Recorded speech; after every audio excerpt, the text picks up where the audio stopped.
Kjo është pamja e Bregdetit të Shëngjinit në këto ditë të para të muajit maj. Monti i ngrohtë ka tërhequr vizitorë dhe pushues të shumë drejt kësaj zone turistike. E gjithë vija bregdetare nga rana e hedhur deri në Kuna është populluar me vizitorë të ardhur nga Kosova, Maqedonia e Veriut dhe qytete të ndryshme të Shqipërisë. Ata thonë se janë frekuentues të rregullt të Shëngjinit, pasi kjo zonë turistike ka përmbushur në maksimum pritshmëritë e tyre. Mirë është, mirë shumë. Pa hale që janë vendos as qadrat, as kur gjo njëherë, se heret është koha, po na kena orë, pa kena gut.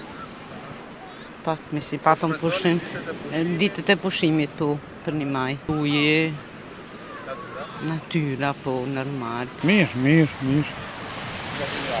Nga Prishtina. Do qëndroni? 1-2 ditë, vikend. Nuk e keni ardhur?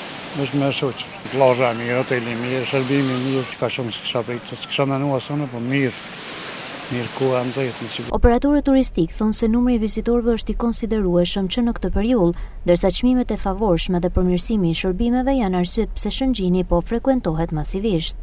Atëherë, realisht është një shprehje që dita mirë duket që mëngjes, por vera mirë po duket që në maj. Kështu që koha mirë, koha favorë të temperaturat, e lidhur kjo edhe me ditët e pushimit, ka ndikuar që Shëngjin ketë një fluks lartë vizitorës. Ne si Hotel Tanushë Beach Resort jemi të hapur që në muajin prill, por tani kemi një rritje të numrit të pushuesve. Kryesisht janë pushues 3 dhe 4 ditor nga Kosova, nga shqiptarët e Maqedonisë, dhe ne jemi të lumtur dhe jemi krenarë që ngelemi shtëpia e preferuar e Bregdetit të shqiptarëve. Çmimet e favorshme dhe gjithashtu dhe një shërbim me ato mundësitë më të mira që kemi, na kanë bërë që të jemi preferencët tyre e parë, por dhe kemi një akomodim dhe një zënie të hotelit me mbi 70% të kapacitetet tona. Kështu që unë besoj që fillimi i majit do jetë pasqyruar dhe do të jetë i reflektuar edhe në ditën vazhdim me një fluks lartë dhe për të vazhduar pastaj me një verë fantastike sezonit të 2025-s, dhe t'ju themi që gjithë pushuesët që ne si Tanushë jemi gati dhe mirëpresim gjithë dhe janë mirëpritur pranë ambienteve tona. Kemi patur një rritje të prezencës të huajve, kryesisht polak, çek.